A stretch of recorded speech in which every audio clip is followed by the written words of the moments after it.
So today's topic is perfect meditation. And as we know nowadays, as things are going in America, people like to do meditation. Things are coming on yoga, meditation, all around the world. But there are three questions which we should investigate. Why we should meditate, first of all. And second, what is meditation? And third is, what is perfect meditation? So what's the first question? Why we have to meditate? Now if you see most of the people, 99% people all around the world, their aim is money, dollars, or career, or prestige, or scholarliness, knowledge. That's what people want. And that's just few people are interested to understand what is the aim of life. Others have already presumed that the aim of life is to get money or to make some plans so that we can be happy somehow or the other. That's what is life all about. But there's a question here that what is most important to us? What is most near to us? Who are we? The most important and most near to is our consciousness, is it? What is most dear to us except a consciousness? If I tell you, I'll kill you. There's a choice. Either you give 4 billion rupees, $4 billion, or die. What do you choose? What do you choose? $4 billion. No matter, if you can't make it, still you will say, I'll make it somehow, but I'll do it. But don't kill me. So that's an obvious choice. You don't want, you can part with everything except your own life. Life means consciousness, our own consciousness, the capacity to experience awareness. That is consciousness. Now here I'm using the word consciousness not in the sense of mundane sense, like so when we say to a student, be conscious, study properly. Not in that sense. This is in a very scientific sense, in a philosophical sense. Consciousness means the capacity of experiencing something, the capacity to be aware. You're conscious of everything going around us, is it? That's the difference between animate and inanimate objects. Inanimate objects are not conscious, they are not aware. You don't expect this drum to be aware that you're sitting nearby. But I am aware. So that in that sense, everybody knows that consciousness is more important to us than anything else in this material world. Because we don't want to part with it. But here's a question. What is consciousness? That's a question now. What is consciousness? If consciousness is so important to us, why don't we investigate into this? What is consciousness? And we are conscious before we are anything else. Before we are IT professionals, you are all IT professionals. Or before you are real estate. Anything else, you're man, woman, or I'm a monk, whoever we are.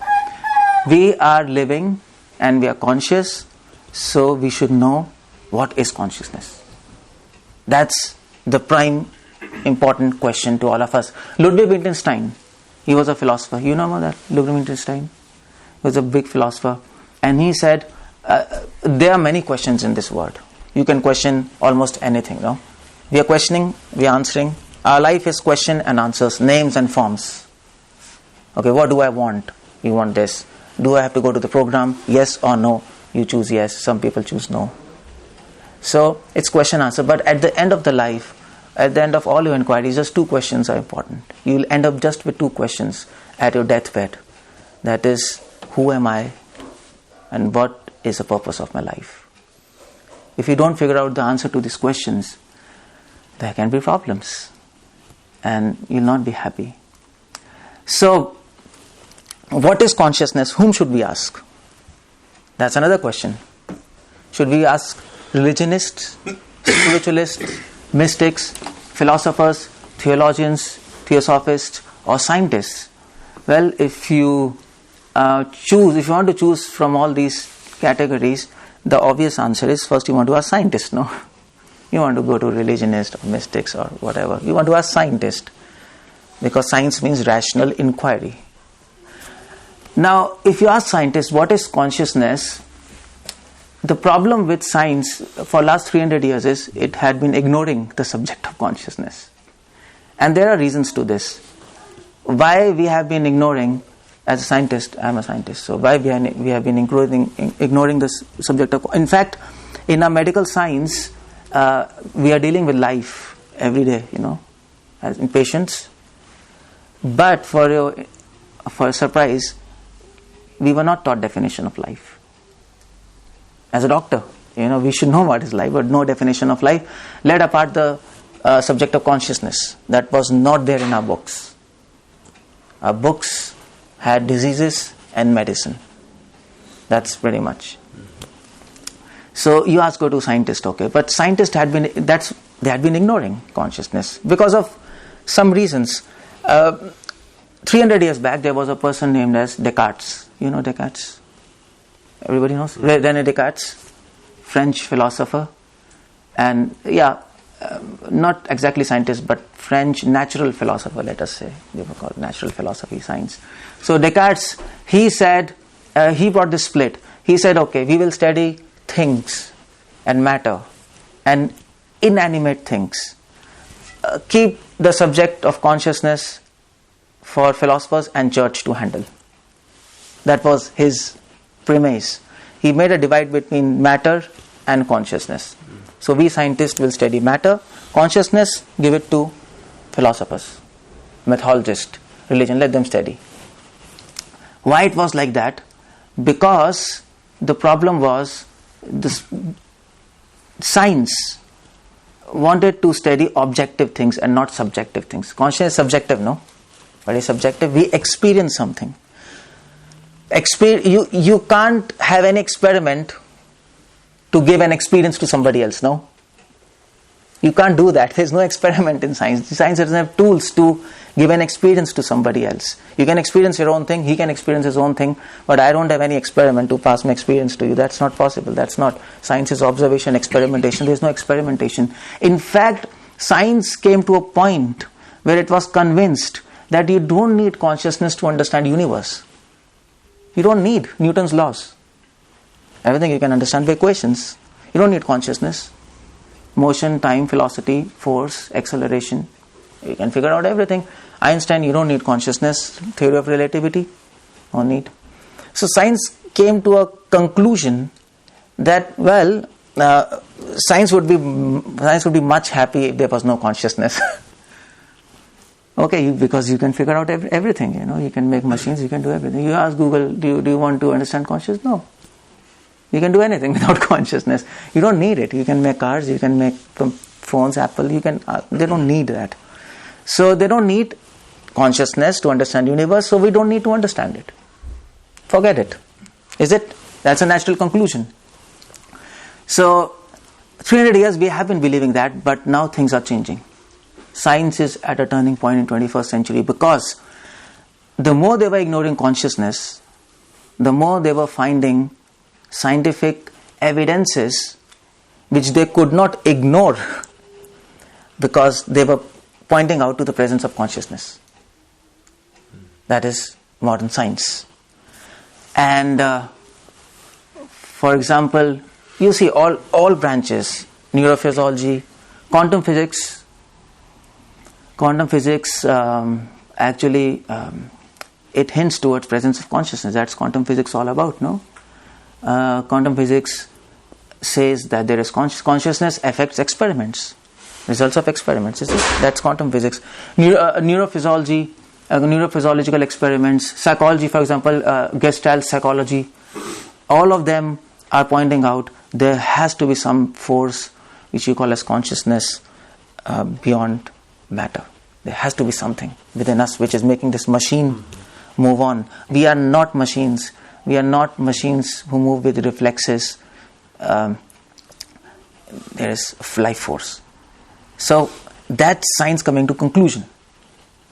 And we are forced to investigate consciousness now, science. And that's what all scriptures have been saying all along. Bhagavad Gita, 5,000 years ago, 6th chapter, 21st verse. Bhagavad Gita, Krishna said 5,000 years ago, Sukham atyantikam yattad buddhi grahyam atindriyam yatra na chayeva yatra na chayeva atmanam tushtati. What's that verse? Do you remember? I'll read the translation for you. Veti yatra na chayvayam sitesh chalati tatvata. Krishna says, I'll explain you, that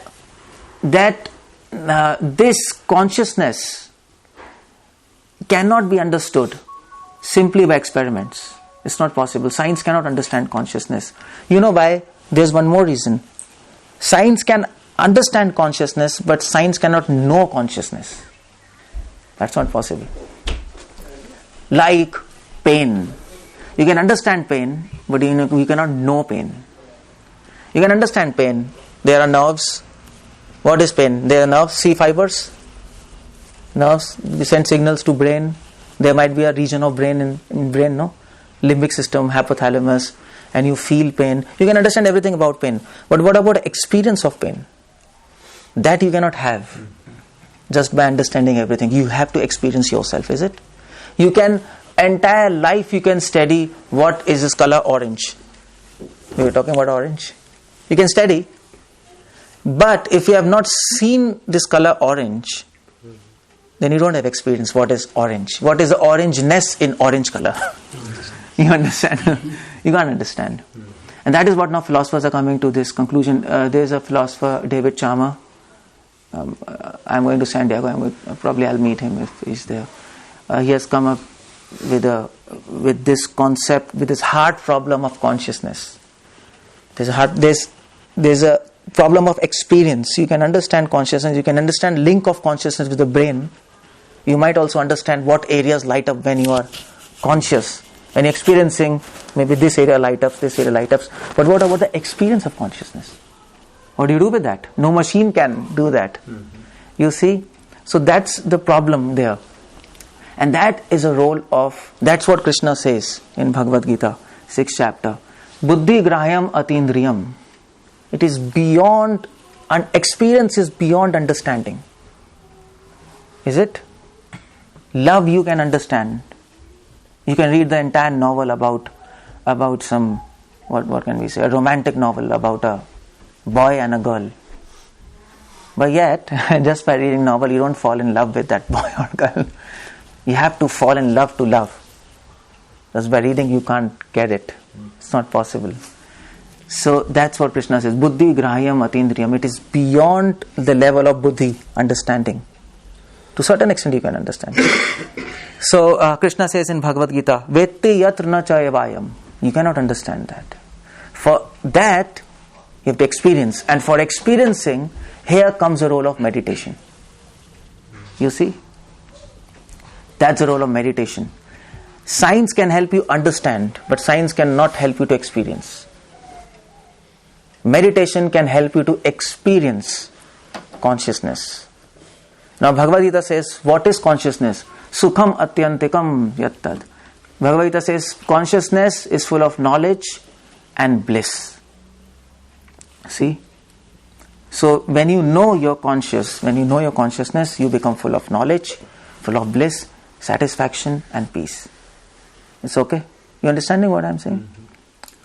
So when you experience consciousness through meditation, you experience bliss, satisfaction and peace, which you cannot give to anybody else.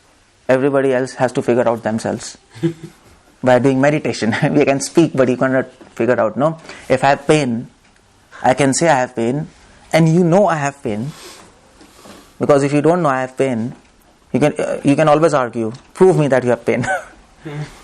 But if you do that, then all hospitals will close, because every doctor is going to ask, prove me you have pain, otherwise I'll not operate you, and by the time you'll die. So you're pretty sure I have pain, but you can't experience my pain. For that you have to have disease yourself.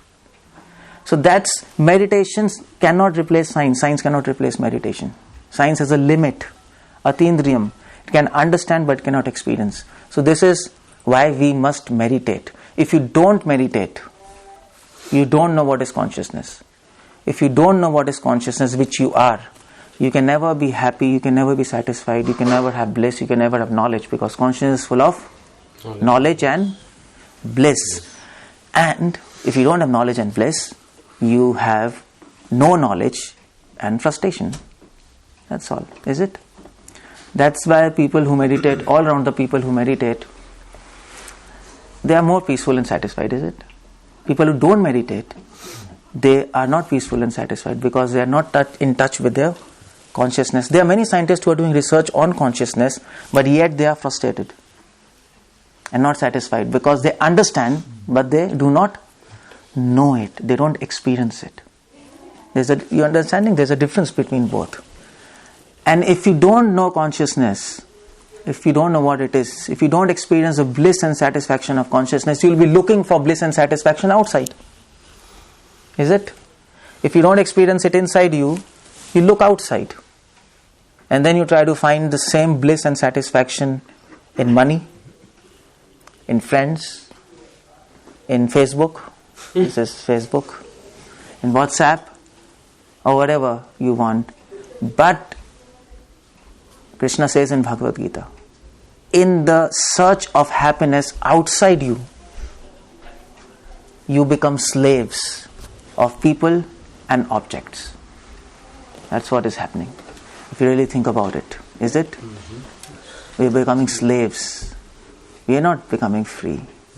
We are becoming slaves of objects because you linked your happiness with money, and now you have fear of losing money. If you don't have money, you become mad because you have linked your happiness with money. No, I will find happiness in money. If there's no money, I'm distressed. If there's money, I'm happy. Is it? That's what is it? No. So you have become slaves of money. Money rules your bliss. Yes, we have become slaves of people, of our friends, of whoever we find happiness. If they're not there, we become sad. If they are there, we become happy. And for your information, you cannot have all these things forever with you. You can't have money always with you. It's never possible. You cannot have your friends always with you. You lose them some point or the other. That's going to happen. So you're going to end up in frustration and unhappiness. No. So here's the first point. That's why Krishna says you should meditate. If you don't meditate, you lose this opportunity to experience the bliss and satisfaction which is within you. Science has brought us to a river, but now you have to drink it. That's the point. Science has helped us to understand, yes, there is a river of happiness within you.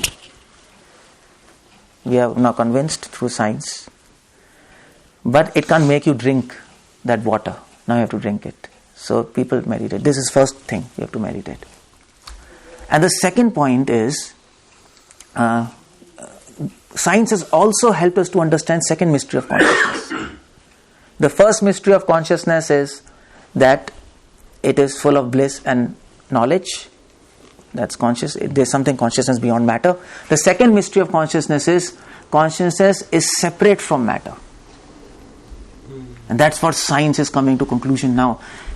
It is not just that there is consciousness within us. There's one more mystery. Consciousness is separate from this body. That's also science is coming to this conclusion.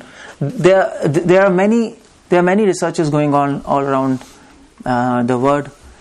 You have heard about near-death experiences. I'm just reading. Near-death experiences, out-of-body experiences, and also I was just talking about Gestalt psychology. People are getting convinced that consciousness can work outside matter, outside brain. It is possible. In fact, brain is a limitation on consciousness. And there are many scientists working on that. Raymond Moody, University of Virginia. Ian Stevenson, he's working on reincarnation. Carl Sagan, he's also University of Virginia. And then many Russian scientists, Pam Neeser, Karl Brosser, and list can go on. There's overwhelming evidence. Consciousness can work without matter, outside body. It can happen. Ghost. So it can happen. So what do you do with that? But here's the point. Science can understand, just as science can understand there is consciousness, but science cannot give you the experience of consciousness. For that you have to do meditation. Science can understand that consciousness is separate from body, but it cannot give you the experience of having the experience that I am separate from body. We don't feel like that, no? Even though science is giving us conviction, logic, proof that consciousness can work outside body, do you feel like that? Do you feel? Anybody feels like that? No. For feeling, for having that realization that I am not this body, consciousness, I am consciousness, and I can work outside body, for that you need meditation. Everybody needs meditation. You can't understand that. You understanding what I'm saying? So meditation has a very important role. Science has its own role. It has its own tools. But with the tools of science, you cannot explore the understandings of consciousness. You cannot do that fully. It's not possible. You cannot say science will do everything. You don't need meditation. No, meditation has its own area. Meditation has its own role. That is where man is complete. That is where Bhagavatam says you need science. A man is complete when he uses science to make his body healthy, when he uses meditation to make his mind and soul healthy. Meditation is for mind and soul, to realize your consciousness. So, okay. So here is the point. Why do we need meditation? So the answer is you need meditation to experience. What's the answer? Can you tell me? To experience that, and that I am conscious and my consciousness is full of bliss and knowledge. To experience. Science cannot do that. It is limitation. And second, we need meditation to experience that I am different, consciousness is different from body. I can work outside body. This is a limitation. You are powerless in this body. You are absolutely powerless. That is why you go to so many mystics and yogis. When they do meditation, they get powers. Is it mystic powers? So many. So why do they get that? Because consciousness is more powerful when it is working beyond body. So for that you need meditation. So these two things, meditation will help you to do that. Okay, but the question is, what is meditation? How do you meditate? That's the question. And what is meditation? How do you meditate? On whom you should meditate? What you should do? This question is important. Now we have to meditate. Okay, so what should I do? Should I close my eyes, or what should I do? Closing eyes, like you have seen, no? Meditation, close eyes and sit like this. But then what do you do in your mind? That's the point. It's not simply closing eyes and sitting like this. Well, anybody can do like that. And afterwards they'll sleep and nothing's going to happen. So the most important thing is what's here, what's going in this box, in this. Something has to go inside that. That's what is meditation all about. So what's that? So you see one thing. Now here, there's a paradox here. And the paradox is, although we are separate from body, still we don't feel we are separate, is it? No? Is it? We feel we are this body. Although our consciousness is full of bliss and knowledge, still we are frustrated and dissatisfied. Your friends can claim to be happy, but your friends cannot claim to be satisfied. You can say I am happy, but if I ask you a question, are you satisfied? Definitely not say I am satisfied. You're not satisfied. Is it? Are you satisfied, all of you? I am. Because you're doing meditation. That's why. But I'm saying who are not doing. So nobody is satisfied, because if you want something, you're not satisfied. Is it? We want. So nobody is satisfied. You can be happy, but you're not satisfied. And that's what Krishna gives the logic in Bhagavad Gita. Krishna says, if there is no satisfaction, there is no peace. Is it? If you're not satisfied, you're not peaceful. You want something, you want something, you want something. Anxieties of wanting something, you're not peaceful. And there's no peace, there can be no true happiness. What sense of happiness you make without peace? Do you call that happiness happiness? No. That is sensual excitement. Not happiness. Superficial. So there can be no true peace without true happiness without peace. There can be no peace without satisfaction. And there can be no satisfaction without meditation.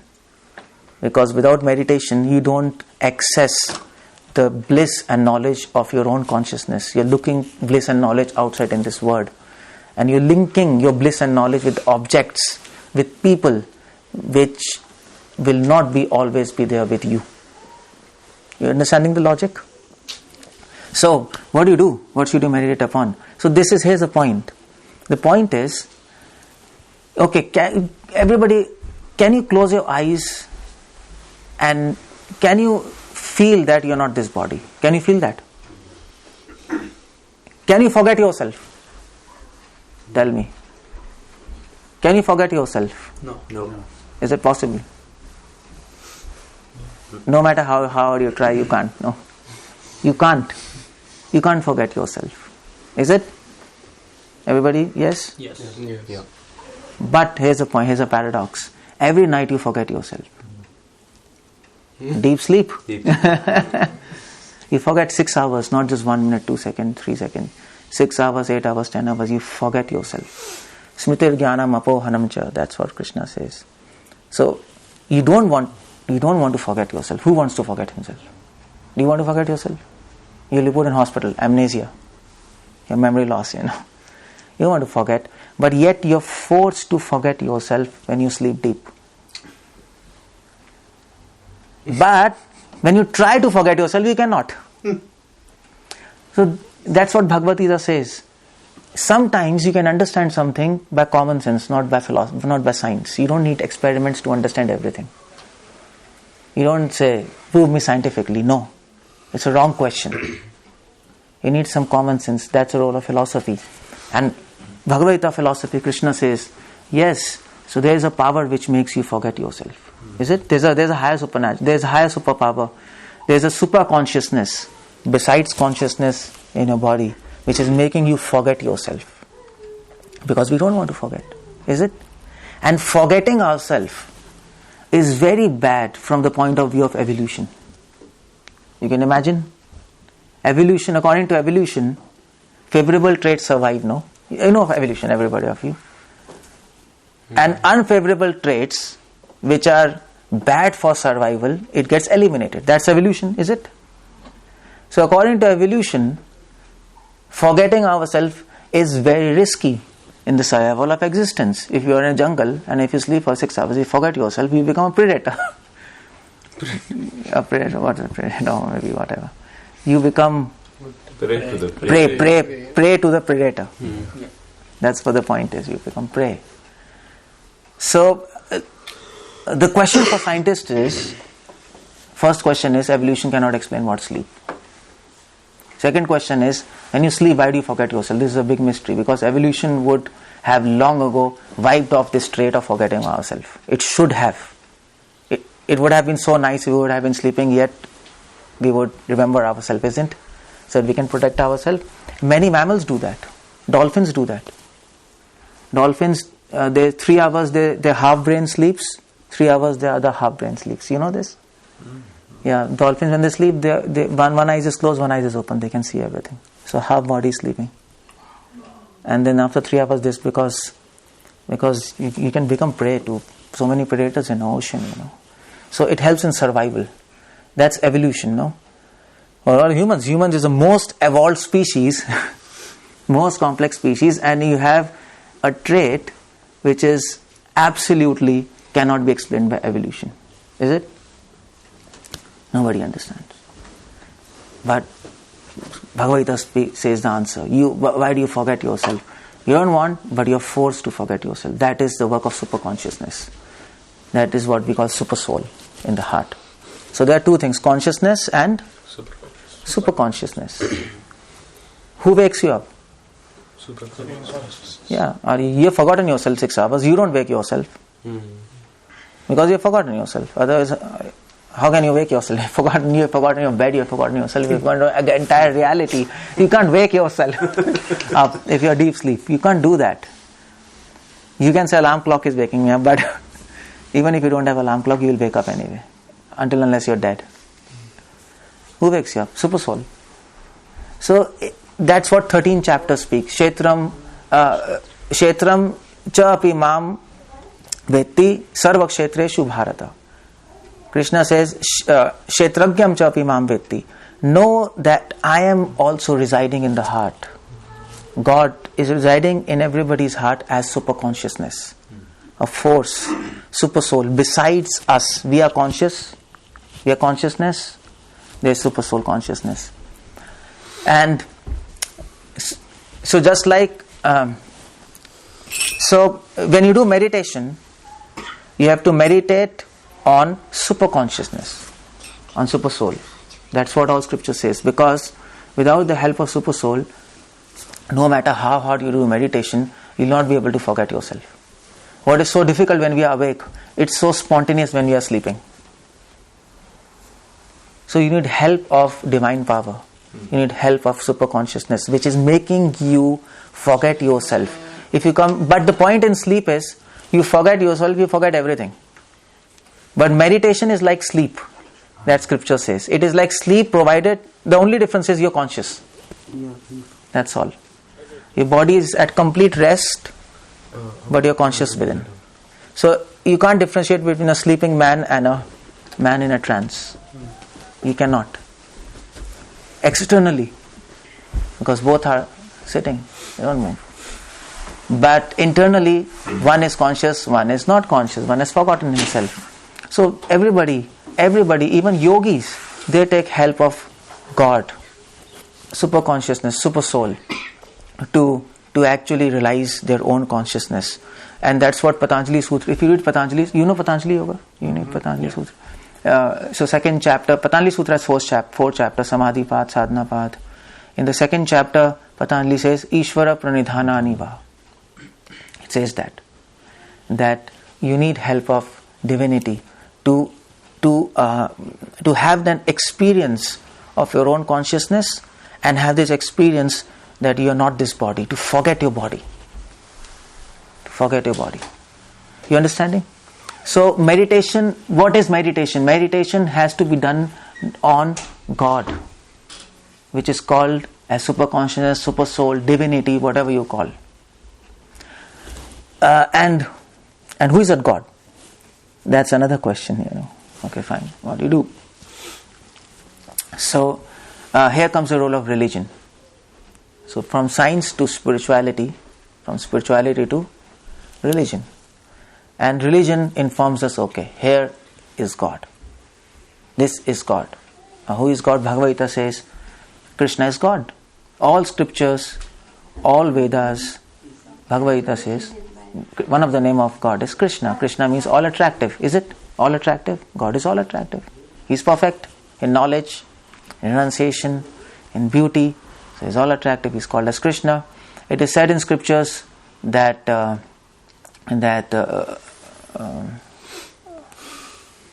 so Vede cha Ramayana cha Mahabharata Purana Satha Adi Ante cha Madhya cha Sarvatra Hari Giyate. If you read Vedas, if you read Upanishads, they are mystic literatures. Everywhere if you read beginning, middle, end, one of the names of the supreme name of God is Krishna. That's why we chant Krishna. We address Krishna as all attractive. It is said in Skanda Puran that Satyam Satyam Puna Satyam Bhujamudritya Uchate. I speak truth, truth and truth. Raising my hands, I speak truth. So Vyasadeva says, Vedas, it's quoted in Skanda Puran. What is that? Ved Shastrat Param Nasti. There is all knowledge in scripture. Scientific knowledge, knowledge of meditation, knowledge of consciousness, knowledge of superconsciousness. Keshava Daivam Na Param. There is nobody supreme than Krishna, than God. So meditation has to be done on God, not on void, not on some dot, not on some light. That's not a good concept. Some yogis do that, but it's not perfect meditation. We are talking about perfect meditation. Perfect meditation is when you meditate on divinity. For example, suppose there's darkness in the room, and so in the darkness you will not be able to see your own hand, is it? Can you see your own hand? No. If you want to see your own hand, what do? Put on the light. Light. When you have light, you can see yourself. Similarly, now we close our eyes, we cannot see ourselves. We cannot say I am consciousness and separate from body. There's darkness inside us. You need light. You need light of the divinity. Once you have light within you, you can easily figure out you're separate from body. It's so simple. Otherwise, you can keep on doing for many years, close your eyes, try, it's not going to happen. In darkness, no matter how you try, you will not be able to see anything. It's impossible. And what is there inside us now? What is there inside all of you? Conscious. But what else is there? Close your eyes and what is there? Close your eyes. What is there? Just be truthful. What is there? Darkness. No. What do you see? You see nothing. There's a darkness inside us. There's consciousness and darkness. And in the darkness, just as we cannot see our own hand outside, inside there's darkness, we cannot see our own consciousness. We are unable to see that. So you have to get rid of the darkness. And for that we need light of God, light of divinity. That's what we need. That is why many Upanishads they say he is light. They speak like that, no? He's light. Because light means you need help of God to transcend your body, to understand consciousness. And that is what is meditation all about. We meditate on God, who is Krishna according to Bhagavad Gita. And that's why we were chanting Hare Krishna. We were chanting just now, chanting Hare Krishna. Hare Krishna is a form of, chanting is a form of meditation with music. It's a different kind of meditation. So yogic meditation is without music. They meditate. Jnanis, they have a system of meditation. They meditate on knowledge. In devotional, so there's a path of devotion where we meditate with music and on names of God. And that's how with the help of the names of God we can realize all these things. Now, okay, fine. So you meditate on God, and with the help of meditation you realize your consciousness, you're separate from body. Finish. You're happy, you're satisfied. You don't need anybody else. You're happy within. But the question here is, how do you know that your meditation is perfect? How do you know that you become perfect in your meditation? Whether you are advancing in meditation or not advancing. That's it. You can keep on going, but you should have some symptoms so that you can know what's happening within you. Otherwise you can keep on going. How do you know what's happening? So, what's that? How do you know you have attained perfection? You can feel satisfaction and bliss when you meditate on Hare Krishna. You can feel, anybody can feel. But how do you know you have reached perfection? You understand the question? You understand? So that's what Krishna says in Bhagavad Gita. Bhagavad Gita is science. All questions are there. 6th chapter Krishna says, 6th chapter 22nd verse Krishna says, Yam labdva nacha param labham manyate na adhikam tataha. Krishna says, when your meditation is perfect, when you can know, when you are in contact with your consciousness, when you're in contact with your own bliss, own knowledge, when you're in contact with divinity, when you know you're not this body, you're not this dress, you're beyond this dress, when you're not slave of objects and people, your happiness is liberated. Sukham atyantikam, from all these objects, from all these temporary things. Your happiness is within yourself. You can sit and be happy. And because you're happy, you can give happiness to others. In that state, what will happen? Yam lavdva nacha param labhan. You will come to this conviction, there is no other greater gain than this. I don't need anything else.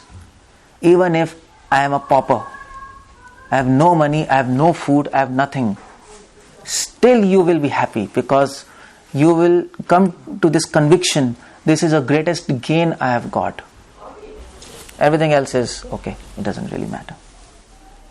That's the state of perfection of meditation. Krishna says, let me just read to you. It's here. Prabhupada says here, this is a beautiful translation. This is Bhagavad Gita, 6th chapter. Krishna says, established thus in that joyous state, one is situated in boundless happiness, realized through transcendental senses. Established thus, one never departs from truth, and upon gaining this happiness, he thinks there is no other greater gain. So nice. You're satisfied, no? Complete satisfaction? Completely satisfied. Being situated in such position, one is never shaken even the midst of greatest difficulties.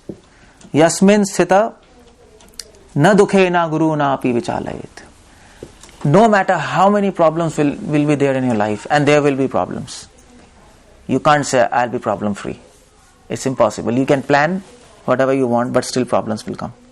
By the way, the more you plan, the more problems will come. It's going to happen like that.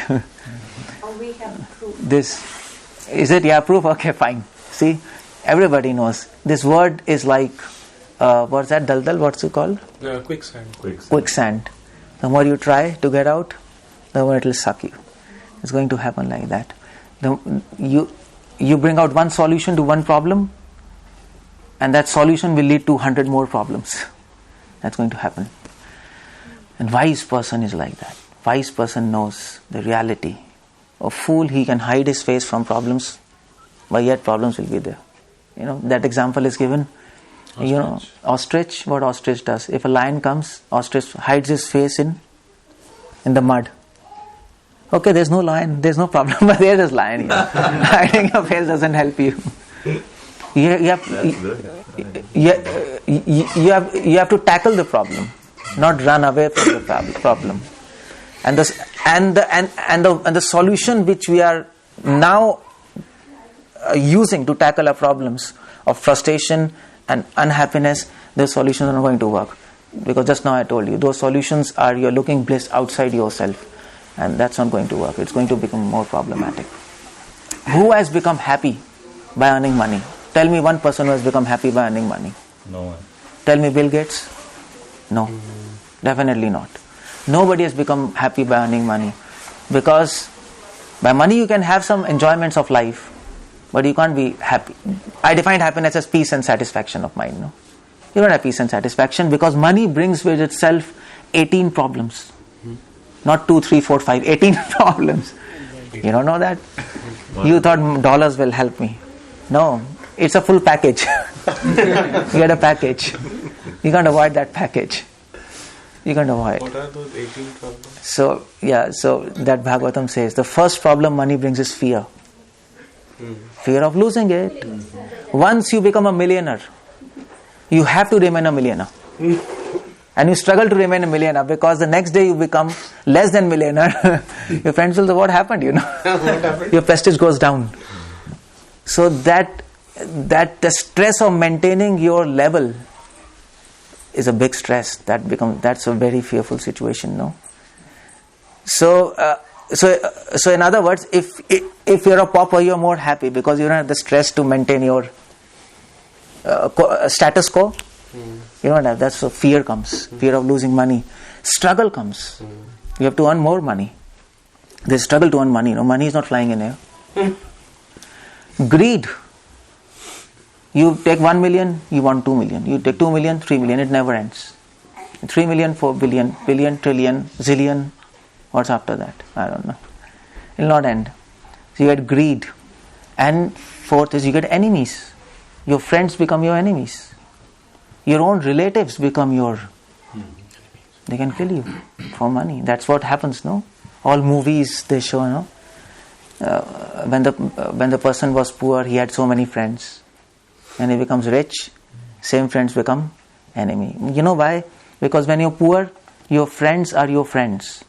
But when you become rich, your friends are not your friends. Your friends are friends of your money. That's the problem. So poor people have genuine friends. Rich people don't have genuine friends. They're surrounded by people who like their money, not them. So that's the fourth problem. Then you can keep on going, tuck, tuck, tuck, tuck, tuck. So you see that's a problem there. So dukhena, yeah. So in a person who has realized his consciousness, who is in contact with divinity, who is meditating on God, he can be surrounded by problems, Krishna says, but he will not be affected by it because he is satisfied within himself. His happiness is liberated from everything around him. You see, that's a definition of liberation. Liberation doesn't mean that you meditate and you see some light. There's so much speculation in America, one boy came in Cincinnati. He told me, I was giving lecture, and he told me I'm a prophet. I told, okay, good. Prophet. Yes, good. So what's your teachings to us? He was like, really. He was saying, first I asked him, how did you become a prophet? So he told, yes, 2 days back I took full dose of drugs, whole day, and the next day I became a prophet. I got a revelation. I was, okay, tell me that revelation, I will learn. So he told, you see, you say infinity, eternity. So infinity, eternity, everything has E. Ecstasy, E. So he says, I've got this revelation that if you speak E, then you get self-realized. So he was telling, please help me to propagate this message. Ask everybody to say E, E, E. I told him, okay, E, and thank you very much. That's what is happening. People have lot of speculations. So it is not that when perfection of meditation is not to see some light or to feel something or fly in air. No. Perfection of meditation is you become free, liberated. And what is that liberation? The definition of liberation is your happiness is liberated from objects around you. You don't need any object to become happy. You don't need any person to become happy. You don't need to talk. You don't need to communicate. You can close your eyes, chant God's name, you're happy. Perfectly happy, perfectly satisfied. Don't you think this is a good proposal? Is it? Yes. If you can be happy just without anything, isn't it a good proposal? Will you buy it or not? It's a good business, no? First of all, you save a lot of dollars. You don't go for shopping much. You save a lot of money, no? Because of that, you don't shop. That's what our scriptures, that's what meditation is going to offer you. And it's free. It's free. You don't need anybody actually. You need some knowledge, of course, from scriptures and from saints. Then you apply, and that's all finished. And the rule is, what you don't have, you cannot give. That's all. If you don't have satisfaction and happiness within yourself, you cannot give to others, no matter how much thank you say, no matter how much you smile. In America, there is this concept of, it's good habit to speak thank you. But the point is, and merely by speaking thank you and happiness, you cannot give happiness. No, it's a formality. No, to speak thank you and be happy. Okay, nice. That's good to do, but you can't make others happy like that. Because deep down we are frustrated, we are dissatisfied, and what we have, we are going to radiate that. So people who come with us, they'll also become dissatisfied. They'll become very frustrated, no matter how much you try. And that is why people say, so many times all around the world, people say, come on, I've tried so much, but my relationship is not working out. Is it? It happens, no? Our friends, something is happening, I'm trying so much to keep up that relationship and friendship, but it's not working out, what's happening, It happens like that, is it? Many times. Why? Because no matter how much you try, what you are, you're going to project that. It's not possible to project any other thing, what you are, except that. It's not possible. It's not possible. If you're frustrated, other person will become frustrated. If you are not happy, other person will become happy. Is it? It's like that. And you can feel that. You can see that. So that is why many people who go to saints and spiritual people or you come to spiritual place where discussions are going on like this, your mind becomes peaceful. Is it? You feel the peace, you feel the satisfaction. Because because that's what people who practice spirituality, they project. That is perfection of meditation. So you're convinced there is no other greater gain than this. And in spite of all problems around you, you will not be affected by that. Dukhena apina vichalayet. You can't get rid of problems. Problems will be there, but you will not be affected by them. That's the point. That is perfection of meditation. If you want to know my meditation is perfect, you have to judge by these two things. The first thing is, you don't need anything else to become happy. You close your eyes, you are happy. Second thing is, that in spite of all problems around you, you will not be affected. You will be like a lotus flower on a pond. You have seen lotus flower? It is there in the pond, but yet it is above the pond. That's what example Krishna gives in Bhagavad Gita. Become like that. You can have problems which can make other person mad. Big problems. But if you put a spiritual person in that same circumstance, absolutely no effect. Why? Because he is experiencing happiness within and satisfaction within. That's all. Disturbances of this world cannot disturb a wise man, because he understands that those disturbances are negligible. They are nothing to do, absolutely superficial in comparison to bliss and happiness and satisfaction he's experiencing inside. No? Is it? We become disturbed because we have a fear of losing happiness. Is it? That's the point, no? My God, I didn't get salary. So I get money. If I don't get money, how will I buy things? How will I become happy? This. So that disturbance is due to fear of losing happiness. That's all. You pick up a fight with friends, relationship problems. Oh my God, if that friend leaves or this happens, what will happen? I'll be alone. There's no happiness. But if you experience happiness within, there's no fear of losing happiness. Simple. You are happiness. That's all. By nature. No fear. No disturbance. Nothing can move you in this world. Rather, your own happiness and satisfaction, it can solve many problems around you. You'll be able to solve rather than be entangled in that. That's what is perfection of meditation. That's what Bhagavad Gita is teaching us. It is just, you know what, I have just talked about 4 verses of Bhagavad Gita. 6th chapter, 20, 21, 22, 23. Whole lecture is devoted to that. Just 4, you can imagine if 4 verses of Bhagavad Gita have so much wisdom, what this book is going to have. So my request is, please read this book, Bhagavad Gita. It is not a religious book. It is a scientific book. It is a manual of life. It is wisdom of life. There's nothing in entire lecture I talked about religion, did I? No, nothing sectarian. Bhagavad Gita is that book. So you are a living being. You have life, but you don't have manual of life. What to do with my life? You are trying to figure out yourself. But that's not a good idea. You're experimenting with your life, in other words.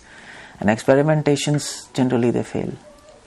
If it is done by fools. But if it is done by wise people, they don't do experiments. They follow the path shown by people who have seen life, who experienced life, who know the way of being happy and satisfied, who know the way to understand God and themselves. Just follow that. Simple. So simple. That's there in scriptures. That's there in Bhagavad Gita. So that is why we have to meditate. What is meditation and what is perfection of meditation. Thank you very much. Any questions, by the way? Did you all follow my talk, everybody? Yes. Yes. Should I summarize? Yes, please. Or should you summarize to me? Actually, you can see everyone's realization. Yeah, no, so okay, fine. I'll ask you a question, you answer me. My God. So then I'll know whether you have understood or not. So because somebody asks, what did you hear? Generally people who attend spiritual lectures, when they go back, their friends ask, oh, it was a good program? Yes, so nice. What did you understand? What did you tell me something? It was nice, but I don't really remember, But it was nice, yeah. It was very nice. But I don't want to give a talk like that. So, okay. So why you have to meditate? What was the point? To experience consciousness. And which is full of bliss and knowledge. mm-hmm. Yeah. And distinguish. Yeah, so I started, why you have to meditate? I made a premise why you have to meditate. Science has boundaries. Because science can understand consciousness one day. In fact, it is coming to this point of understanding, but it cannot know consciousness. For knowing consciousness, you have to meditate. For understanding science is okay. So knowing pain, you need science. Nerves, fiber, brain areas. But experiencing pain, to understand pain, you need science. But knowing pain, you have to experience it yourself. You understand? So that's where you need meditation. Second point, why do you need meditation? One question. No, wait. Second point. You remember? Yeah, what's the second point? Why do you want to meditate? Anybody? Wait, anybody else? What's your name? Your name was Ben, no? Yes. Ben? Okay, Ben. What do you say? What's the second point? I don't remember specifically. My summary would be what I'm learning, a very logical approach to why meditation would benefit you, in that it gives you the opportunity to experience consciousness. Good, yeah. So good, yeah. And that's what the summary is. You got the summary. So second point is you have to meditate. Science can make you understand that consciousness can work outside matter. But science can never make you know that consciousness is outside matter. That was the second point. So by meditation you can know you're not this body, your consciousness. That experience of knowing you're not this body, that is by meditation. These 2 points you need meditation for. To access the satisfaction and bliss in your consciousness, and to know that consciousness is beyond body. 2 things. Okay, this is done. So, what is meditation? Now, on what you meditate? What is meditation?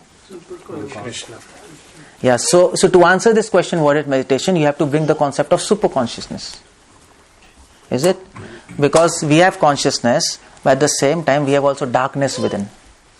We can't see our consciousness. By our own efforts, we cannot know we are separate from body. You can try, you cannot know. But on the contrary, in deep sleep, it is very spontaneous. We forget ourselves. So there is some superconsciousness which is working, which is making you forget in deep sleep. You are not this body. So we take help of the same superconsciousness in meditation to consciously forget ourselves, which is happening in sleep spontaneously. You understand? Yeah. So that's why, that is how you have to meditate. You meditate on superconsciousness. That is God, soul, that is a reflection of God in us, superconsciousness. And you take help of divinity, and you have to know who is God. God means Krishna, all attractive.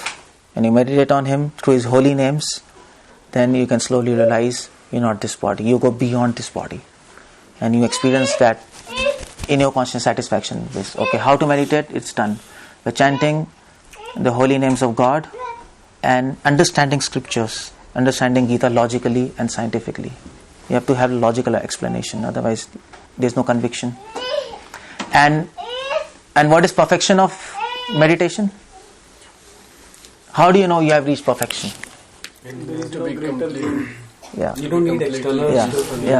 So there are free. So there are 2 signs of perfection of meditation. You don't think your meditation is perfect when you see some light or you're flying in air. No. That might happen, that might not happen. There are 2 signs. First sign is your happiness will become free of your surroundings. You are no more slave. You are free. You are liberated. You can close your eyes. You can become happy. You don't need anything else. That's the first sign of perfection of meditation. And the second sign is, even though there might be so many problems around you, you'll absolutely not be affected by any problem. Person might come and tell you, I'll shoot you. No problem. I'm not this body. Socrates, you know Socrates? Yeah, poison. No problem. You poison me. Catch me if you can. Poison me. I'll not die. Plato. And in fact, there was an oracle of Delphi at that time, Greece, and it announced. The priest asked, who is the wisest person? They told Socrates is the wisest person, because he knows who he is. That's wisdom. So that's perfection of meditation. So many problems, no problem at all. You experience in bliss. So that's what is I talked about. Hare Krishna. Okay, yeah, now you want to ask question, you can ask. So how and do then we we'll know finish. that super consciousness is inside us? It can be operating from outside and maybe controlling us to sleep. Meditation. You can understand to certain extent their super consciousness by your sleep, by analyzing your life. I told you example of sleep. But after that you have to meditate. You meditate, you can see. Simple. That's all. After this, understanding doesn't go forward. How do we meditate? I told. How do we meditate? Simple. Just chant Hare Krishna. For meditation, you need knowledge also. Without knowledge, there is no question of meditation, is it? So, meditation without knowledge is simply some kind of just some wasting time. There's no question of meditation. What do you meditate upon? So knowledge has to be coupled with meditation. So that is why we need knowledge of Bhagavad Gita, knowledge, wisdom of scriptures, and plus help of God in form of His holy names. That's why we chant Hare Krishna, holy names of Krishna, and it helps us to understand all these things. Because it's not just academical thing, no? We need help. Yes. So, how do you define consciousness? I just told Sat Chit Anand. Consciousness is eternity, bliss and knowledge. That's consciousness. That's what Upanishad says. That we are. We are eternal, no? Is it? When you die, do you die? No. How do you know that? Krishna Because says we that. are so. Krishna. Yeah. So is there anything logically you can come to this conclusion? Yeah, I mean the entire body is there, all the chemicals are there, nothing is moving. I mean everything is, there is nothing which is missing from the body in terms of... Okay. Near-death experiences. Yeah. So one thing scientifically, near-death experiences, out-of-body experiences are there. Reincarnations. And we always say he passed away. Or who passed away? Okay, let me ask you a question. Everybody of us fear death? Yes. Yes. I don't. Well, that's okay. Most of us fear. We fear death. Yeah. All of us. We don't want to die. Why? Because why do you fear death? That's a question raised in Bhagavad Gita and Upanishads. Because we fear death because we do not die. That's the answer given in Upanishads. We do not die. And we are put in an artificial situation that you will die. So we fear a situation which is artificial to us, which is external to us. Is it? And that's why Upanishad says, this shows that you don't die. You don't die. We fear death because we have died before. Otherwise, why do you fear something? Just like a child. For example, a child. Or sometimes you have seen child goes and puts his finger in that. They try to do that. Yeah. Or sometimes if there's fire, child will go. And then once his finger burns, then he will never touch fire. No. Once he experiences, then he gets fear of fire after experiencing fire. So that's what Upanishad says. You fear death because you have experienced death before. Otherwise, why do you fear death? Why do you fear that? Nobody should fear that. That's a usual thing what happens in us, in our lives. So we have died before. But that's why we fear death.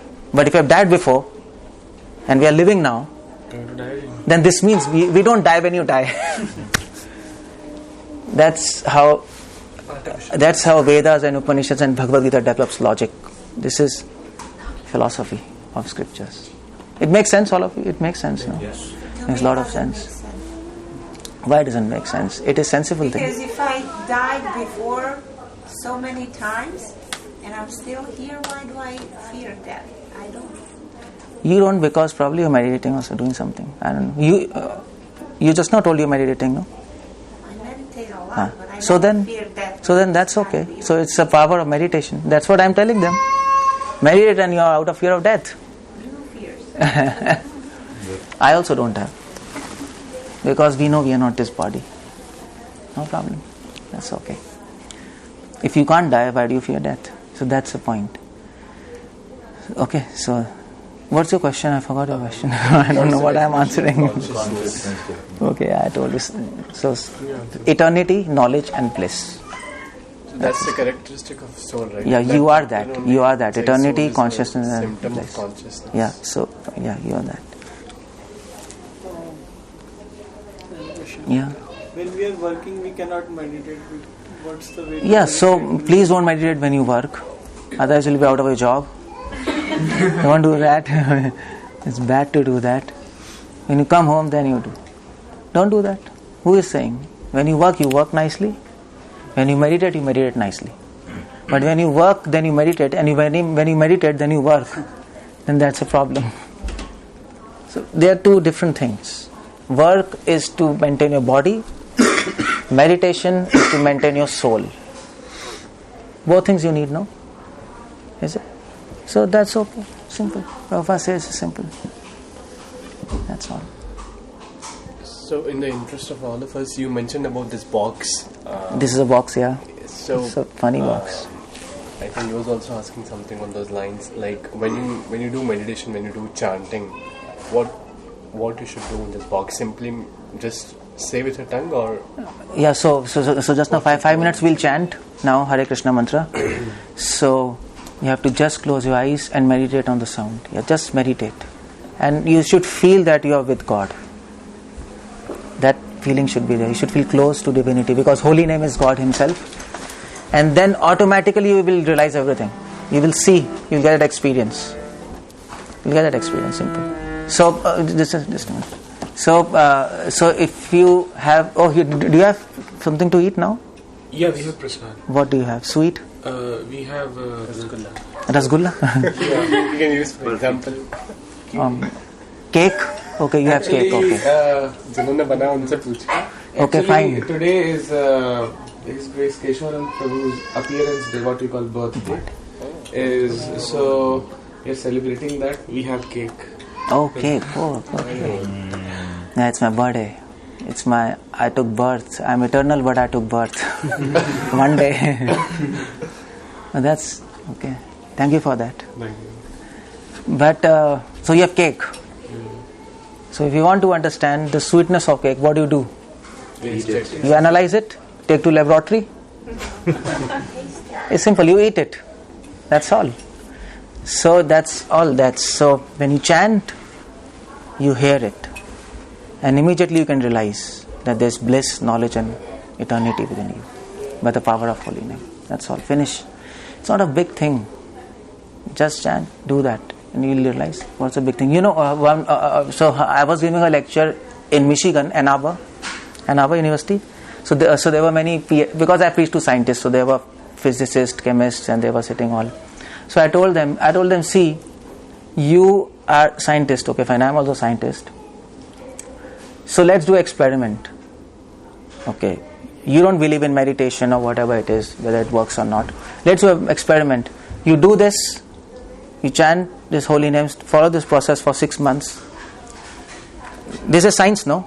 You observe something, you have observation, you have evidence, I am the evidence in front of you. I am sitting in front of you, no? You don't have to go to India. I am sitting, I followed this process, I feel experience and bliss. Okay, this is your specimen. Okay, so now your experiment is, I'm a specimen. I'm there, I'm living. I don't speak lies. And this is here. I follow this process. I am happy, satisfied. I don't need anything else. So I have not seen movie for last 20 years. I have not seen. I have not seen a movie for 20 years. I don't need to see. I am happy. So okay, fine. So I told them I am a specimen. Okay, you observe me. First is observation, science. Then is experimentation. What I do, you do that. For 6 months, take a 6 months project, and then I will give you the hypothesis how this meditation works. I explained all these things. What I explained to you, this is how it works. And now you follow, and you get a result. And this is the result I told you. A result of meditation, 2 results, and then you make a theory. Finish. It's just 6 months. Why you are doing 300 years research? 300 years of research by science, and still no conclusion. Then I told them, such a stupidity. You're a scientist or you're what? This means you are purposefully neglecting. This is a purposeful neglect. There's something going on. Why are you neglecting this thing? It's so simple. You ask WHO, UNO, UNESCO to take a 6 months project, give money to everybody, and tell them to follow spirituality, understand this, and then see all problems will be solved. So one person was arguing with me, there are so many problems in this world. I told, well, all the problems, you're trying so many solutions, you're giving food, you are doing tsunami, you're doing this. Why didn't you have a 6 months project, everybody? Put billions of dollars. Things will change. Why can't you do this? No, they don't have answers. They don't want to do. That's all. Don't want to do. There's some bias. There's some hyper skepticism to all these things. There's a neglect, willful neglect. It's so simple. So, chant. Neglect at an individual level also, we know that it works, but we don't. That's one thing. They won't be able to do any more research and get the research grants. Research grants, yeah. That's one thing. If all problems are solved, no more research required. And then no more grants. So that's a problem. That's what the problem is. So everything stops, all corporates. I mean to say, all this Walmart, everything will fail because nobody's going to shop. They are so happy, satisfied. I don't need things. All advertisement companies finish, and all these, so all these big, So all this cinema and movie stars, it's over.